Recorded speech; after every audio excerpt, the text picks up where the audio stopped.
میرے انتہائی محترم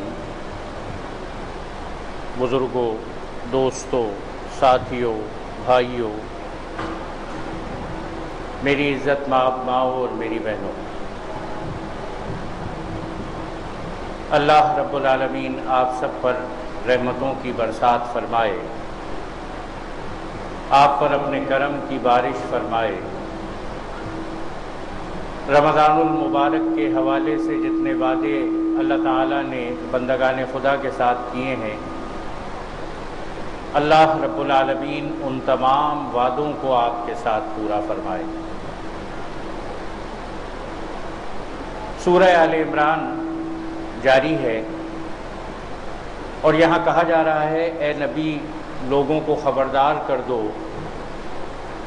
کہ تمہارے دلوں میں جو کچھ ہے اسے خواہ تم چھپاؤ یا ظاہر کرو، اللہ بہرحال اسے جانتا ہے۔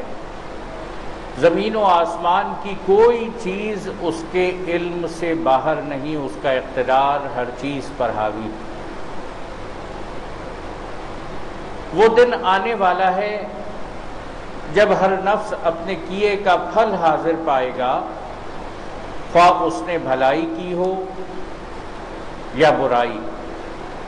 اس روز آدمی یہ تمنا کرے گا کہ کاش ابھی یہ دن اس سے بہت دور ہوتا۔ اللہ تمہیں اپنے آپ سے ڈراتا ہے اور وہ بندوں کا نہایت خیر خواہ ہے۔ روز آخرت، روز حساب، روز احتساب بندوں کے لیے آنے والا ہے، اور آدمی نے جو نیکی کی ہوگی اس کا اجر بھی پائے گا، آدمی نے جو برائی کی ہوگی اس کی سزا بھی پائے گا۔ کوئی نہ سزا سے بچ سکتا ہے، نہ کیے جانے والی نیکی کے اجر سے محروم رہ سکتا ہے۔ لیکن یہ عجب بات ہوگی کہ آدمی دنیا کے اندر اس روز آخر کو بھلائے رکھتا ہے اور اس کی خواہش ہوتی ہے کہ کاش ابھی یہ دن اس سے بہت دور ہوتا۔ اس لیے کہا گیا کہ اللہ تعالیٰ تمہیں اپنے آپ سے ڈراتا ہے اور وہ بندوں کا نہایت خیر خواہ ہے۔ اس نے تمہیں پہلے سے اطلاع دے دی ہے، یکایک نہیں آ جائے گا، اچانک نہیں آ جائے گا۔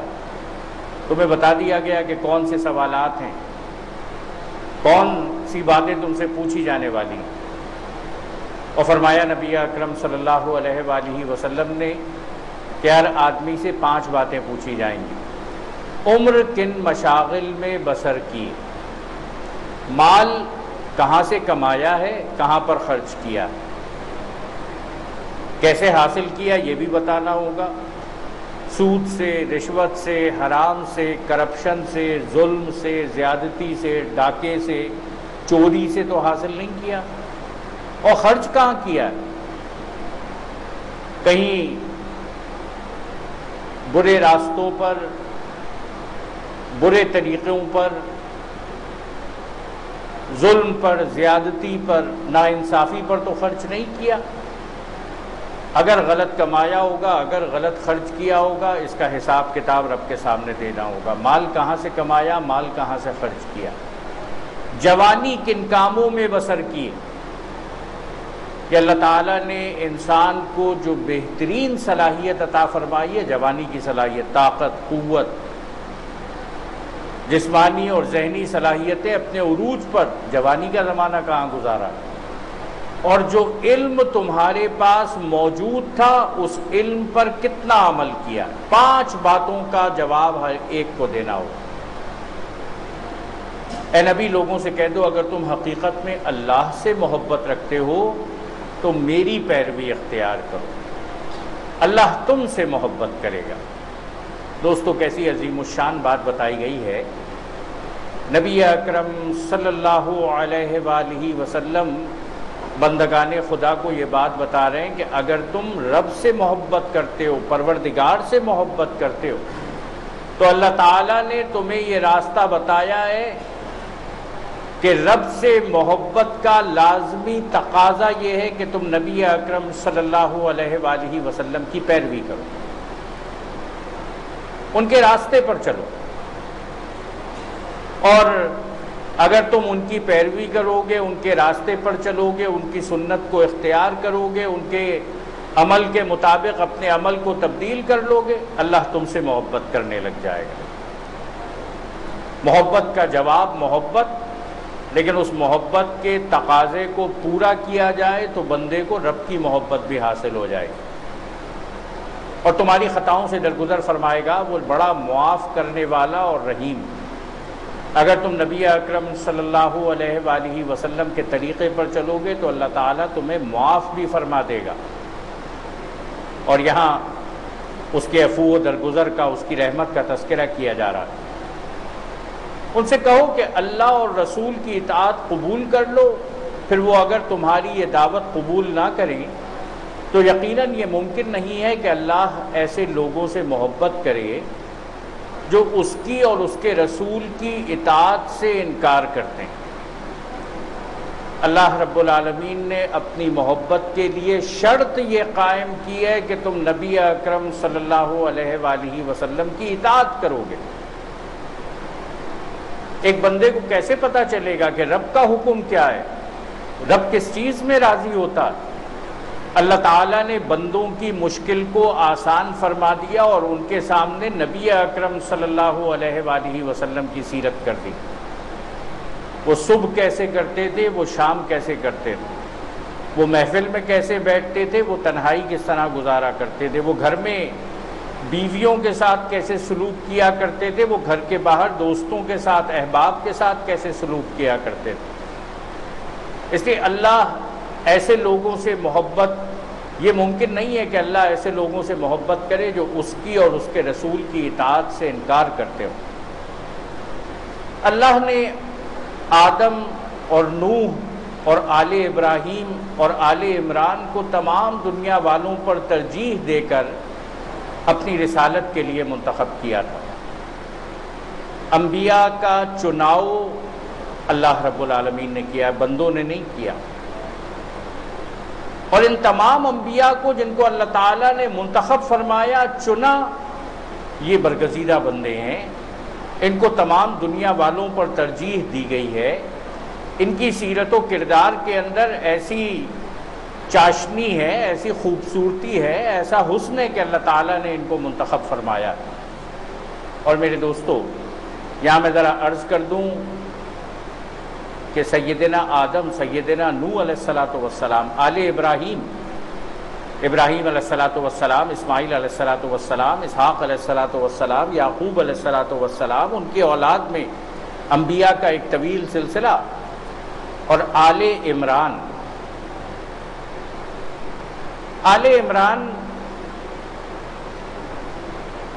سیدہ مریم علیہ السلام کے والد کا نام عمران تھا، اور آگے ان کا ایک تذکرہ آ رہا ہے، اور یہ وہ تذکرہ ہے جو سورہ آل عمران میں موجود ہے، اور اللہ تعالیٰ نے اسی وجہ سے اس سورت کا نام آل عمران دیا۔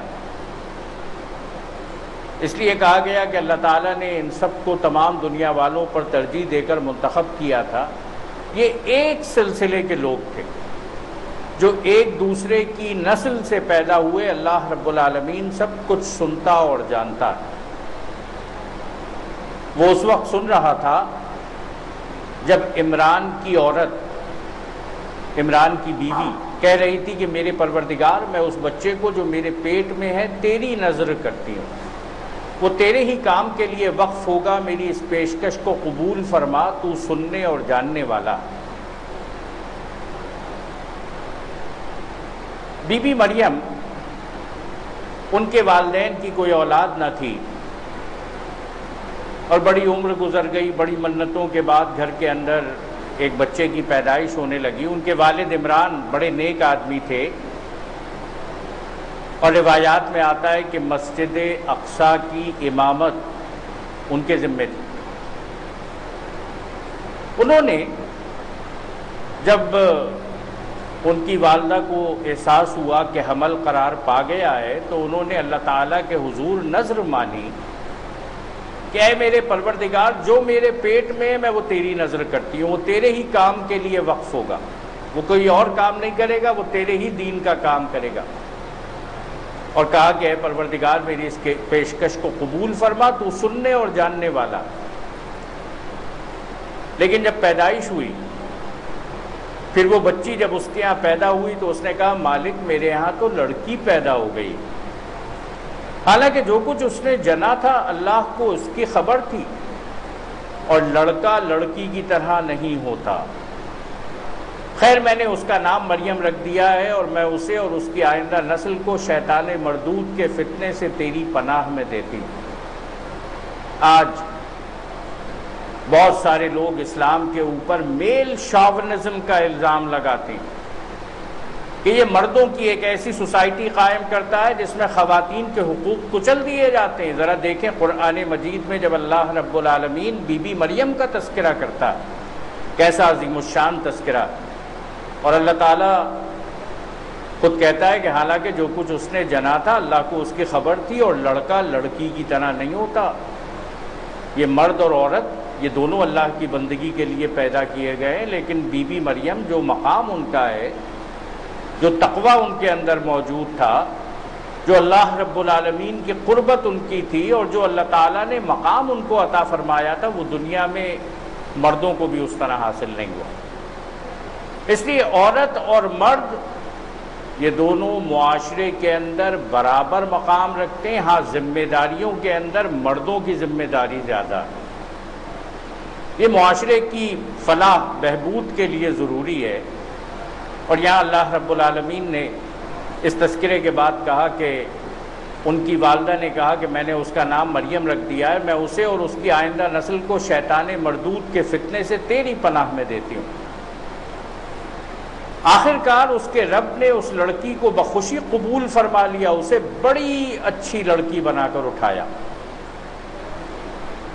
حضرت عمران علیہ السلام کا اس وقت انتقال ہو گیا، بی بی مریم کے والد، اور اس کے بعد پھر وہاں پر لوگوں کے درمیان ایک مشاورت ہوئی، اس زمانے کا طریقہ انہوں نے اختیار کیا، قرآن اندازی ہوئی، قلم ڈالے گئے، اور حضرت زکریہ علیہ السلام جو بی بی مریم کے خالو تھے اور اللہ رب العالمین کے جلیل القدر نبی بھی تھے، تو اللہ تعالیٰ نے زکریہ کو اس کا سرپرست بنا دیا۔ زکریہ جب کبھی اس کے پاس محراب میں جاتا تو اس کے پاس کچھ نہ کچھ کھانے پینے کا سامان پاتا، پوچھتا مریم یہ تیرے پاس کہاں سے آیا؟ وہ جواب دیتی اللہ کے پاس سے آیا ہے، اللہ جسے چاہتا ہے بے حساب دیتا۔ ایسا رزق ان کے پاس وہاں پر موجود ہوتا جو بے موسم کا ہوتا، ایسے پھل موجود ہوتے کہ جن کا زمانہ نہ ہوتا۔ حضرت زکریہ علیہ السلام دیکھ کر حیران ہوتے اور پوچھا کہ مریم انا لکی ھذا، یہ کہاں سے آ گیا؟ مریم علیہ السلام نے جواب دیا کہ یہ تو اللہ رب العالمین کی طرف سے آیا ہے، اللہ تعالیٰ جسے چاہتا ہے بے حساب دیتا ہے۔ بے موسم کا پھل یہ دیکھ کر حضرت زکریہ نے اپنے رب کو پکارا، پروردگار اپنی قدرت سے مجھے نیک اولاد عطا فرما دے، تو ہی دعا سننے والا۔ زکریہ علیہ السلام ان کی کوئی اولاد نہ تھی، انہوں نے بے موسم کا پھل دیکھ کر اللہ تعالیٰ سے دعا مانگی، اور اللہ تعالیٰ نے وہیں پر جواب دیا۔ جواب میں فرشتوں نے آواز دی جبکہ وہ محراب میں کھڑا نماز پڑھ رہا تھا کہ اللہ تجھے یحییٰ کی خوشخبری دیتا ہے، وہ اللہ کی طرف سے ایک فرمان کی تصدیق بن کر آئے گا۔ سیدنا عیسیٰ علیہ السلام کی تصدیق حضرت یحییٰ علیہ السلام نے بھی کی۔ اس میں سرداری و بزرگی کی شان ہوگی، کمال درجے کا ضبط ہوگا، نبوت سے سرفراز ہوگا، اور صالحین میں شمار کیا جائے گا۔ حضرت یحییٰ علیہ السلام اللہ تعالیٰ کے جلیل القدر نبی اور بڑے صاحب تقویٰ تھے۔ زکریہ علیہ السلام دعا خود مانگی تھی، لیکن ذرا دیکھیں کہ بندہ خود دعا مانگتا ہے، لیکن جب رب کی طرف سے رحمت کی بارش ہوتی ہے تو خود حیران بھی ہو جاتا ہے۔ زکریہ نے کہا پروردگار بھلا میرے یہاں لڑکا کہاں سے ہوگا، میں تو بہت بوڑھا ہو گیا ہوں اور میری بیوی بانجھ ہے۔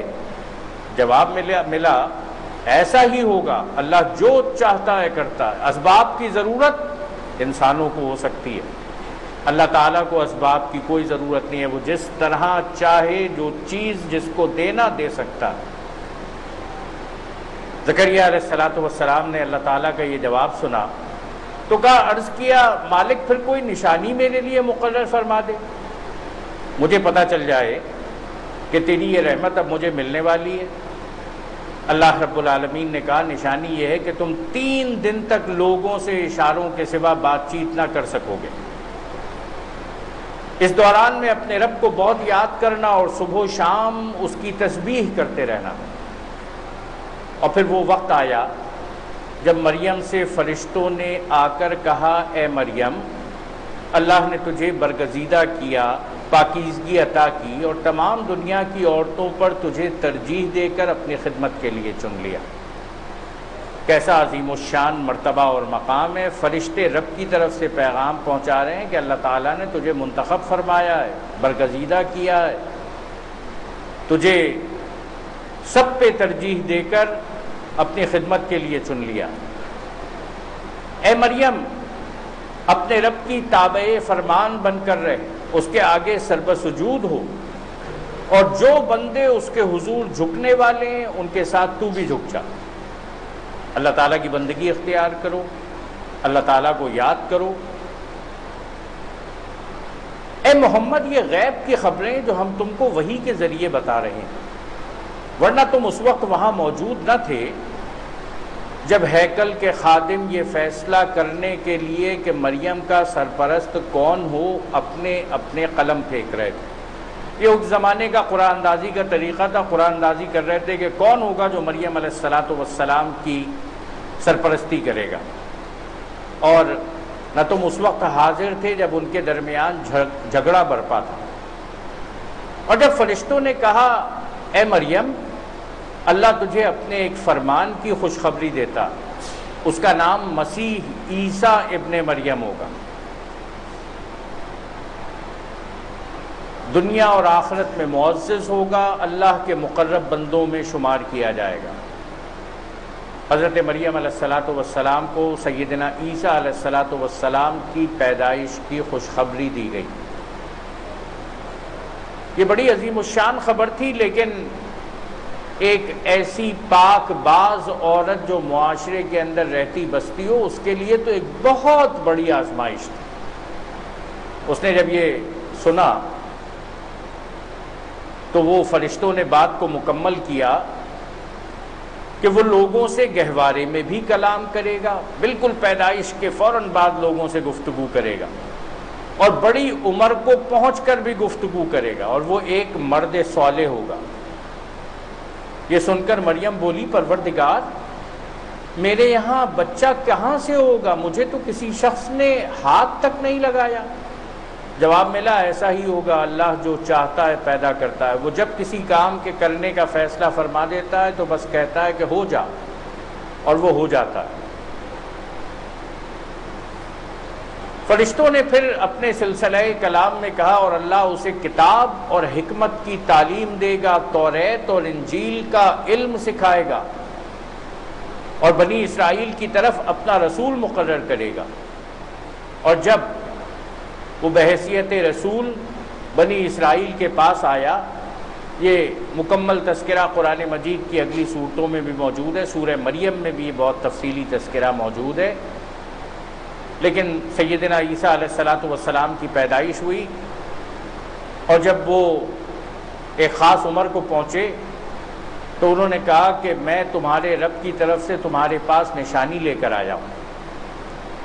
عیسیٰ علیہ السلام نے اپنے معجزات کا تذکرہ کیا، یہاں پہ بھی اس کا تذکرہ ہو رہا ہے۔ میں تمہارے سامنے مٹی سے پرندے کی صورت کا ایک مجسمہ بناتا ہوں، اور اس میں پھونک مارتا ہوں، وہ اللہ کے حکم سے پرندہ بن جاتا ہے۔ میں اللہ کے حکم سے مادرزاد اندھے، ماں کے پیٹ سے نابینا پیدا ہونے والا، اور کوڑھی کو اچھا کرتا ہوں اور مردے کو زندہ کرتا ہوں۔ میں تمہیں بتاتا ہوں کہ تم کیا کھاتے ہو، کیا کیا اپنے گھروں میں ذخیرہ کر کے رکھتے ہو، اس میں تمہارے لیے کافی نشانی ہے اگر تم ایمان لانے والے ہو۔ سیدنا عیسیٰ علیہ السلام کے تمام معجزات انہوں نے بنی اسرائیل کو بتائے، اور میں اس تعلیم و ہدایت کی تصدیق کرنے والا بن کر آیا ہوں جو تورات میں سے اس وقت میرے زمانے میں موجود ہے، اور اس لیے آیا ہوں کہ تمہارے لیے بعض ان چیزوں کو حلال کر دوں جو تم پر حرام کر دی گئیں۔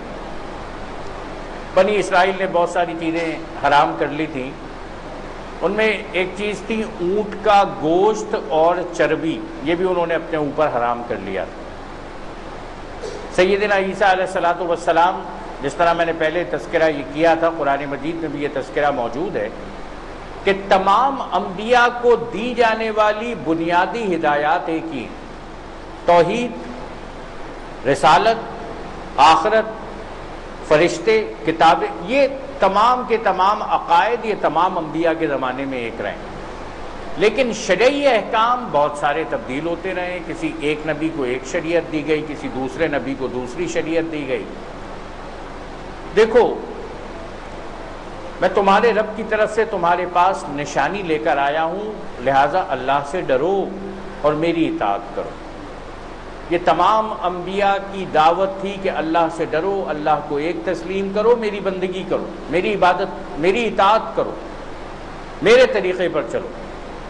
اللہ میرا بھی رب ہے اور تمہارا رب بھی، لہٰذا تم اسی کی بندگی اختیار کرو، یہی سیدھا راستہ ہے۔ جب عیسیٰ نے محسوس کیا کہ بنی اسرائیل کفر و انکار پر آمادہ ہیں تو اس نے کہا، کون اللہ کی راہ میں میرا مددگار ہوتا ہے؟ من انصاری الی اللہ۔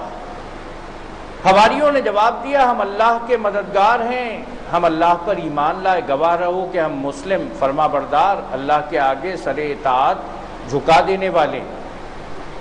مالک، جو فرمان تو نے نازل کیا ہے ہم نے اسے مان لیا اور رسول کی پیروی قبول کی، ہمارا نام گواہی دینے والوں میں لکھ دے۔ پر بنی اسرائیل مسیح علیہ السلام کے خلاف خفیہ تدبیریں کرنے لگے۔ جواب میں اللہ نے بھی اپنی خفیہ تدبیر کی، اور ایسی تدبیروں میں اللہ سب سے بڑھ کر ہے۔ وَمَكَرُوا وَمَكَرَ اللَّهُ وَاللَّهُ خَيْرُ الْمَاكِرِينَ۔ بنی اسرائیل اپنی تدبیر کر رہے تھے، سیدنا عیسیٰ علیہ السلام کو قتل کرنے کی تدبیر کر رہے تھے۔ وہ اللہ کی خفیہ تدبیر ہی تھی جب اس نے کہا، اے عیسیٰ، اب میں تجھے واپس لے لوں گا اور تجھے اپنی طرف اٹھا لوں گا، اور جنہوں نے تیرا انکار کیا ہے ان سے، یعنی ان کی معیت سے اور ان کے گندے ماحول میں ان کے ساتھ رہنے سے تجھے پاک کر دوں گا۔ تیری پیروی کرنے والوں کو قیامت تک ان لوگوں پر بالادست رکھوں گا جنہوں نے تیرا انکار کیا۔ پھر تم سب کو آخر کار میرے پاس آنا ہے، اس وقت میں ان باتوں کا فیصلہ کر دوں گا جن میں تمہارے درمیان اختلاف ہوا ہے۔ یہاں اس کی تفصیل قرآن مجید میں نے عرض کیا سورہ مریم میں بھی موجود ہے۔ وہ لوگ جو سیدنا مسیح علیہ السلام کو قتل کرنے کی سازش کر رہے تھے، وہ جب مسیح علیہ السلام کے پاس گئے، اللہ تعالیٰ نے سیدنا مسیح علیہ السلام کو اپنے پاس اٹھا لیا، اور وہ آدمی جو قتل کرنے آیا تھا اس کے چہرے کو، اس کی شکل کو تبدیل کر کے مسیح علیہ السلام کی شکل بنا دی۔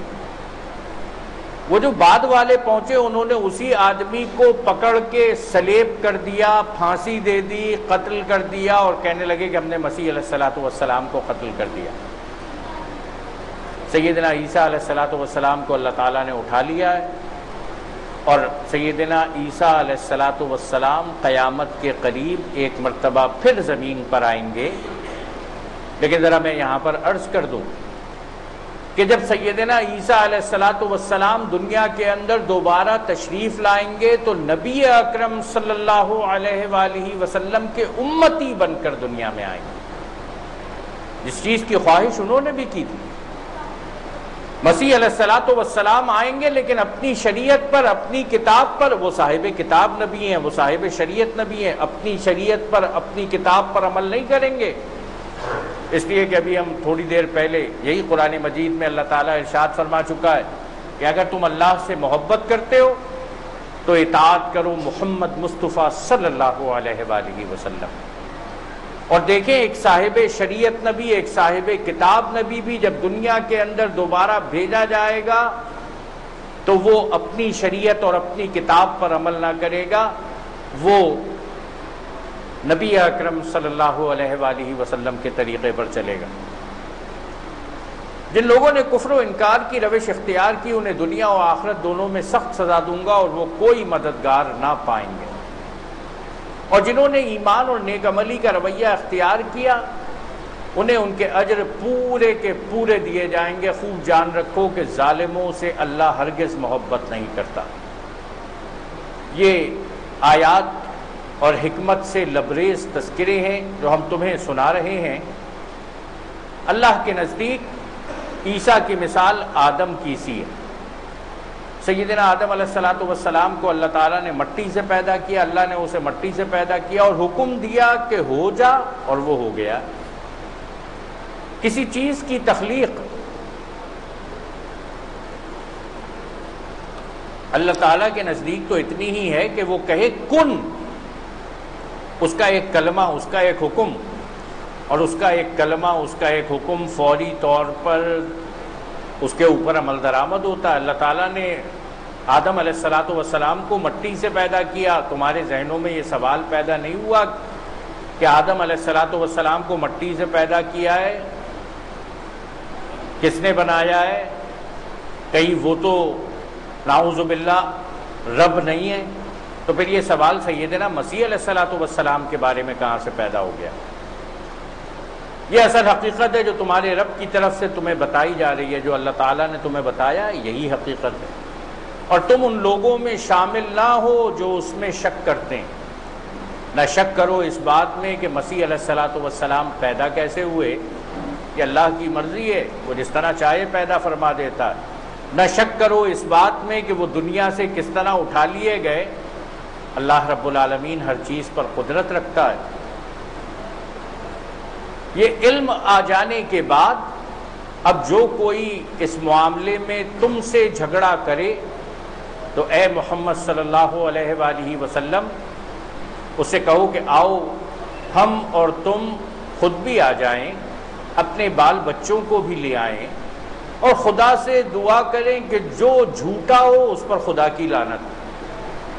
یہ قرآن مجید میں ایک طریقہ بتایا گیا اور اس طریقے کے مطابق نبی اکرم صلی اللہ علیہ وآلہ وسلم نے نجران کے عیسائیوں کو دعوت دی۔ اس کو اہل عرب مباہلہ کہا کرتے تھے۔ مباہلے کا مطلب یہ کہ ایک آدمی نے ایک دعویٰ یا ایک موقف اختیار کیا، دوسرے آدمی نے کہا کہ نہیں یہ موقف غلط ہے۔ اللہ تعالیٰ نے قرآن مجید میں جو سیدنا مسیح علیہ السلام کی پیدائش کے بارے میں تفصیل بتائی، کہا گیا کہ تم اس کے اوپر ڈٹ جاؤ، جم جاؤ، اور اگر کوئی دوسرا اس کا انکار کرتا ہے تو اس سے کہو کہ ٹھیک ہے آؤ مباہلہ کر لیتے ہیں۔ نبی اکرم صلی اللہ علیہ وآلہ وسلم نے اس دعوت پر سیدنا حضرت علی کرم اللہ وجہ، سیدہ حضرت فاطمہ الزہرا رضی اللہ تعالی عنہ اور حسن اور حسین جوانان جنت، ان لوگوں کو دعوت دی، ان کو بلا لیا، مباہلے کے لیے تیار ہو گئے، لیکن نجران کے عیسائی مقابلے سے بھاگ گئے۔ انہوں نے اس بات کو قبول نہیں کیا۔ آؤ ہم اور تم خود بھی آ جائیں، اپنے بال بچوں کو بھی لے آئیں اور خدا سے دعا کریں کہ جو جھوٹا ہو اس پر خدا کی لعنت ہو۔ یہ علم آ جانے کے بعد اب جو کوئی اس معاملے میں تم سے جھگڑا کرے تو اے محمد یہ اصل حقیقت ہے جو تمہارے رب کی طرف سے تمہیں بتائی جا رہی ہے، تم ان لوگوں میں شامل نہ ہو جو اس میں شک کرتے ہیں۔ یہ بالکل صحیح واقعات ہیں اور حقیقت یہ ہے کہ اللہ کے سوا کوئی خداوند نہیں ہے۔ کوئی مسیح علیہ السلام، کوئی عزیر علیہ السلام، کوئی دوسرا لات منات حبل عزا، کوئی خدا نہیں، خدا وحدہ لا شریک، وہی اللہ رب العالمین۔ اور وہ اللہ ہی کی ہستی ہے جس کی طاقت سب سے بالا اور جس کی حکمت نظام عالم میں کار فرما ہے۔ بس اگر یہ لوگ اس شرط پر مقابلے میں آنے سے منہ موڑیں تو ان کا مفسد ہونا صاف کھل جائے گا، اور اللہ تو مفسدوں کے حال سے واقف ہی ہے۔ نبی اکرم صلی اللہ علیہ وآلہ وسلم نے دعوت دی، لیکن اس دعوت کو نجران کے عیسائیوں نے مباہلے کی دعوت کو قبول کرنے سے انکار کیا، فرار ہو گئے۔ بات واضح ہو گئی کہ جو محمد الرسول اللہ صلی اللہ علیہ وآلہ وسلم کا موقف ہے وہ مبنی برحق موقف ہے۔ کہو اے اہل کتاب، آؤ ایک ایسی بات کی طرف جو ہمارے اور تمہارے درمیان یکساں ہے، یہ کہ ہم اللہ کے سوا کسی کی بندگی نہ کریں، اس کے ساتھ کسی کو شریک نہ ٹھہرائیں، اور ہم میں سے کوئی اللہ کے سوا کسی کو اپنا رب نہ بنا لے۔ اس دعوت کو قبول کرنے سے اگر وہ منہ موڑیں تو صاف کہہ دو گواہ رہو، ہم تو مسلم صرف خدا کی بندگی اور اطاعت کرنے والے ہیں۔ ذرا دیکھیے قرآن مجید اسلام لانے والوں کو ساری دنیا سے کاٹ نہیں دیتا، بلکہ اگر یہ تذکرہ کیا گیا کہ تم عیسائیوں اور یہودیوں کی خواہشات کی پیروی نہ کرو، تو پھر یہ بات بھی ہے کہ ان سے بات چیت کرنا، ان سے گفتگو کرنا، ان سے مذاکرات کرنا، ان سے ایک اچھا رویہ رکھنا، اس کے اندر کوئی ممانعت نہیں کی گئی، بلکہ نبی اکرم صلی اللہ علیہ وآلہ وسلم نے نجران کے آنے والے وفد کو مسجد نبوی میں ٹھہرایا، ان کی خاطر تواضع کی، معاشرتی زندگی کے اندر جتنے تعلقات ہو سکتے ہیں ان کا حق ادا کیا، ان میں سے کسی کی تذلیل نہیں کی، ان میں سے کسی کی توہین نہیں کی، اور یہ بتایا کہ اگر کسی سے تمہاری لڑائی نہیں ہو رہی، جنگ نہیں ہو رہی، تو تم حالت جنگ میں ہر وقت نہ رہو، بلکہ ایک اچھے دائرے میں دنیا کے اندر معاہدے بھی کرو، رابطے بھی کرو، تعلقات بھی قائم کرو، بات چیت بھی کرو، یہ حرام قرار نہیں دیا گیا۔ اور ان سے کچھ چیزوں کے اوپر یہ بھی کہا گیا کہ آؤ چند چیزیں ایسی ہیں جو تمہاری کتاب میں بھی موجود ہیں، ہماری کتاب میں بھی موجود ہیں، تمہارے لیے ہمارے لیے ایک جیسی ہیں، جو مشترکات ہیں اس کے اوپر ہم ایک ساتھ بن سکتے ہیں، اللہ کے سوا کسی کی بندگی نہ کریں گے، یہ ان کی کتاب میں بھی موجود تھا، ہماری کتاب میں بھی موجود ہے، اس کے ساتھ کسی کو شریک نہ ٹھہرائیں، اور ہم میں سے کوئی اللہ کے سوا کسی کو اپنا رب نہ بنا لے۔ اور میرے بھائیوں، ظاہری بات ہے کہ اس بات کے اوپر وہ لوگ اس طرح راضی نہ ہوئے، لیکن یہ ایک ایسی بات تھی کہ جو ان کی کتاب کے اندر بھی موجود تھی اور جس کی دعوت ان کے نبی نے بھی ان کو دی تھی۔ اے اہل کتاب، تم ابراہیم علیہ السلام کے بارے میں ہم سے کیوں جھگڑا کرتے ہو؟ بنی اسرائیل کہتے تھے کہ سیدنا ابراہیم علیہ السلام بنی اسرائیل میں سے تھے، یہودی تھے۔ مسیحی کہتے تھے کہ سیدنا ابراہیم علیہ السلام عیسائی تھے، جبکہ حضرت اسرائیل علیہ السلام، حضرت یعقوب علیہ السلام، حضرت ابراہیم علیہ السلام کے پوتے تھے، اور سیدنا مسیح علیہ السلام تو بہت عرصے کے بعد آئے۔ اس لیے ابراہیم علیہ السلام کے زمانے میں نہ توریت نازل ہوئی تھی نہ انجیل نازل ہوئی تھی۔ کوئی یہ کہے کہ وہ بنی اسرائیل تھے تو عجیب بات ہے، بنی اسرائیل تو اس کا آغاز ہی ان کے سینکڑوں سال بعد ہوا، اور اگر کوئی کہے کہ عیسائی تھے تو وہ تو اس کا آغاز ہی بہت عرصے کے بعد ہوا۔ اللہ تعالیٰ دلیل دے رہا ہے، اے اہل کتاب، تم ابراہیم کے بارے میں ہم سے کیوں جھگڑا کرتے ہو؟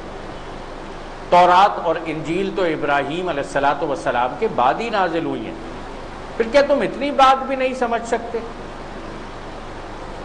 یہ بالکل ایسی بات ہے کہ اگر کوئی کہے کہ نبی اکرم صلی اللہ علیہ وآلہ وسلم کے آباء و اجداد اسلام قبول کر چکے تھے، قسی اور کلاب، تو ٹھیک ہے، وہ کسی اچھے راستے پر تو ہو سکتے ہیں، لیکن اسلام تو ان کے بعد ہی آیا، اور نبی اکرم صلی اللہ علیہ وآلہ وسلم کی بعثت ان کے بعد ہوئی، کیسے ہو سکتا ہے کہ اس سے پہلے کوئی قبول کر لے؟ اس لیے تم لوگ جن چیزوں کا علم رکھتے ہو ان میں تو خوب بحثیں کر چکے، اب ان معاملات میں کیوں بحث کرنے چلے ہو جن کا تمہارے پاس کچھ بھی علم نہیں؟ اللہ جانتا ہے، تم نہیں جانتے۔ ابراہیم نہ یہودی تھا نہ عیسائی، بلکہ وہ ایک مسلم حنیف تھا، یکسو مسلمان، وہ ہرگز مشرکوں میں سے نہ تھا۔ ابراہیم سے نسبت رکھنے کا سب سے زیادہ حق اگر کسی کو پہنچتا ہے تو ان لوگوں کو پہنچتا ہے جنہوں نے اس کی پیروی کی، اور اب یہ نبی اس کے ماننے والے اس نسبت کے زیادہ حقدار ہیں۔ اللہ صرف انہی کا حامی و مددگار ہے جو ایمان رکھتے ہوں۔ اے ایمان لانے والو، اہل کتاب میں سے ایک گروہ چاہتا ہے کہ کسی طرح تمہیں راہ راست سے ہٹا دے، حالانکہ در حقیقت وہ اپنے سوا کسی کو گمراہی میں نہیں ڈال رہے، مگر انہیں اس کا شعور نہیں۔ اہل کتاب، کیوں اللہ کی آیات کا انکار کرتے ہو حالانکہ تم خود ان کا مشاہدہ کر رہے ہو؟ اے اہل کتاب، کیوں حق کو باطل کا رنگ چڑھا کر مشتبہ بناتے ہو، مشکوک بناتے ہو، ڈیوبیس بناتے ہو؟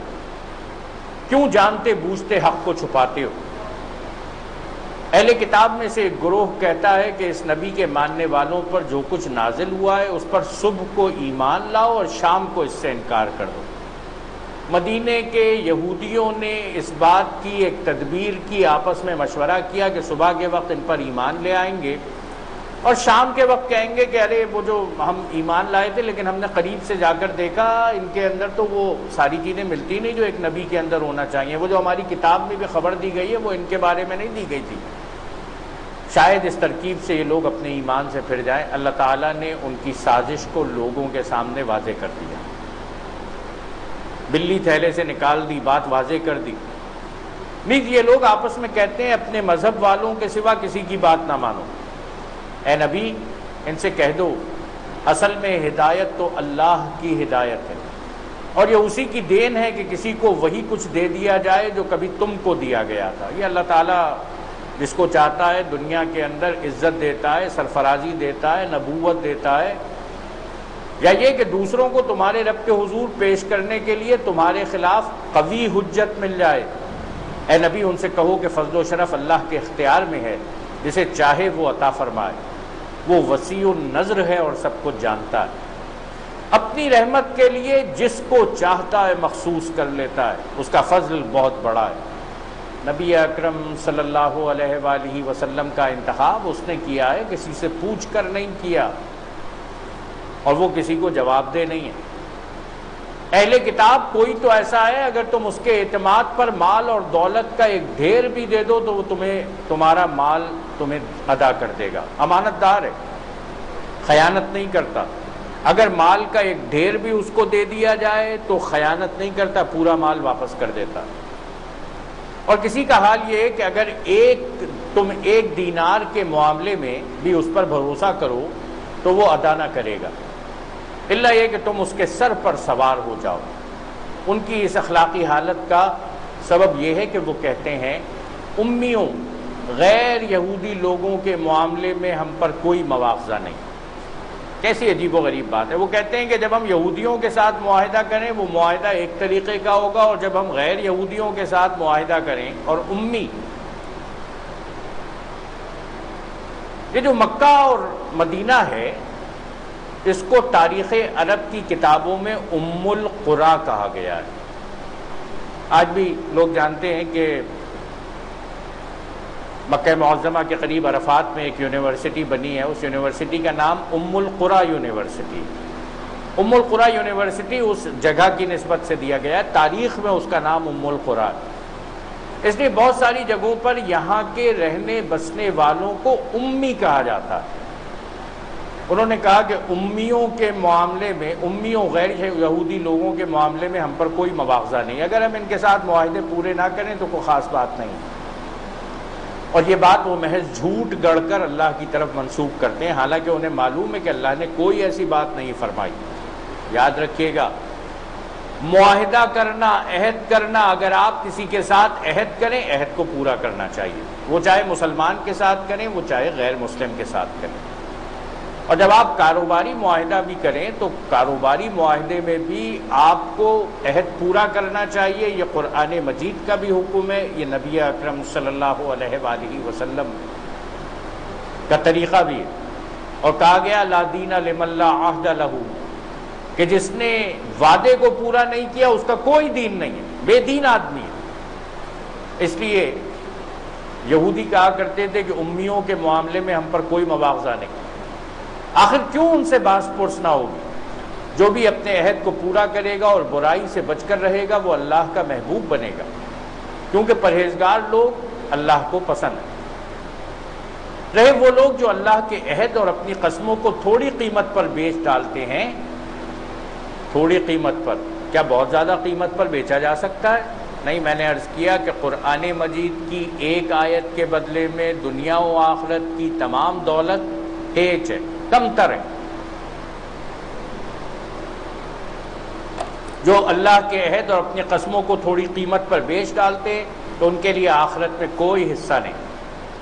اللہ قیامت کے روز نہ ان سے بات کرے گا، نہ ان کی طرف دیکھے گا، نہ انہیں پاک کرے گا، بلکہ ان کے لیے تو سخت دردناک سزا۔ ہمارے یہاں کبھی کبھار ہم اس قسم کی گفتگو بھی سنتے ہیں کہ وعدہ کوئی قرآن و حدیث تو نہیں ہے۔ قرآن مجید میں اللہ رب العالمین بار بار کہہ رہا ہے وعدوں کو پورا کرو، ایفائے عہد کرو۔ ہمارے یہاں لوگ جانے بغیر قرآن مجید پر اور احادیث پر گفتگو شروع کر دیتے ہیں، اور اکثر یہ ہوتا ہے کہ وہ بات کرتے ہیں۔ مجھے ذرا ساتھ میں یہ بھی کہہ لینے دیجئے کہ آج جب ہم نیکی کے معاملات پر گفتگو کرتے ہیں تو اکثر کہتے ہیں یار نمازیں بالکل ٹھیک کر لو، روزہ بالکل ٹھیک کر لو، زکوٰۃ ٹھیک طریقے سے ادا کرنی چاہیے، عبادات کے اوپر بات کرتے ہیں۔ قرآن مجید کو ابھی ہم پڑھ رہے ہیں، آپ دیکھیں قرآن مجید عبادات سے زیادہ معاملات پہ زور دیتا۔ اپنے رویے ٹھیک کرو۔ سارے ایسے لوگ کہ جن کی نمازیں بہت اچھی ہوتی ہیں، روزے اچھے ہوتے ہیں، زکوٰۃ بھی دیتے ہیں، حج بھی کیا کرتے ہیں، لیکن وعدے پورے کرنے کے معاملے میں ہمارا حال بہت برا ہے۔ ہم اپنے رویے ایک دوسرے کے ساتھ، اپنے گھر والوں کے ساتھ، اپنے پڑوسیوں کے ساتھ، اپنے ہمسایوں کے ساتھ ہمارے رویے ٹھیک نہیں ہوتے۔ ہم بہت جلدی غصے میں آ جاتے ہیں، بہت جلدی ایسی باتیں کرتے ہیں کہ جو نہ دین کے مطابق ہیں نہ قرآن و سنت کے مطابق ہیں۔ اس لیے اللہ تعالیٰ عہد کو پورا کرنے کے بارے میں کہہ رہا ہے کہ جو انہیں پورا نہیں کرے گا تو ان کے لیے آخرت میں کوئی حصہ نہیں۔ اللہ قیامت کے روز نہ ان سے بات کرے گا، نہ ان کی طرف دیکھے گا، نہ انہیں پاک کرے گا، بلکہ ان کے لیے تو سخت دردناک سزا ہے۔ ان میں سے کچھ لوگ ایسے ہیں جو کتاب پڑھتے ہیں، اس طرح زبان کا الٹ پھیر کرتے ہیں کہ تم سمجھو جو کچھ وہ پڑھ رہے ہیں وہ کتاب ہی کی عبارت ہے۔ یہودیوں کا ایک طریقہ تھا کہ اکثر اس طریقے سے گول مول کر کے ایک چیز پڑھا کرتے تھے کہ مسلمان سمجھے کہ توریت کے اندر آیا، حالانکہ وہ کتاب کی عبارت نہیں ہوتی۔ وہ کہتے ہیں کہ یہ جو کچھ ہم پڑھ رہے ہیں یہ خدا کی طرف سے، حالانکہ وہ خدا کی طرف سے نہیں ہوتا۔ وہ جان بوجھ کر جھوٹ بات اللہ کی طرف منسوب کر دیتے ہیں۔ کسی انسان کا یہ کام نہیں ہے کہ اللہ تو اس کو کتاب اور حکم اور نبوت عطا فرمائے اور وہ لوگوں سے کہے کہ اللہ کے بجائے تم میرے بندے بن جاؤ۔ سیدنا مسیح علیہ الصلوۃ والسلام اللہ تعالیٰ کے نبی تھے، اس کے بندے تھے۔ وہ انسانوں کو اللہ کی بندگی پر تیار کرتے تھے، اپنی بندگی پر تیار نہیں کرتے تھے۔ ہاں یہ ضرور کہتے تھے کہ میرے طریقے پر چلو، میرا طریقہ اللہ کی بندگی ہے، لیکن انسانوں نے اس کو تبدیل کر دیا۔ کہا گیا کہ کسی انسان کا یہ کام نہیں کہ اللہ تو اس کو کتاب اور حکم اور نبوت عطا فرمائے، لوگوں سے کہے کہ اللہ کے بجائے تم میرے بندے بن جاؤ۔ وہ تو یہی کہے گا کہ سچے ربانی بنو، سچے اللہ والے بنو، جیسا کہ اس کتاب کی تعلیم کا تقاضا ہے جسے تم پڑھتے اور پڑھاتے ہو۔ وہ تم سے ہرگز یہ نہ کہے گا کہ فرشتوں کو یا پیغمبروں کو اپنا رب بنا لو۔ کیا یہ ممکن ہے کہ ایک نبی تمہیں کفر کا حکم دے جبکہ تم فرما بردار ہو؟ یہ کیسے ممکن ہے کہ جس کو اللہ تعالیٰ نے نبوت دی وہ آ کر اللہ کی بندگی پر تیار کرنے کے بجائے اپنی بندگی پر تیار کرنا شروع کر دے؟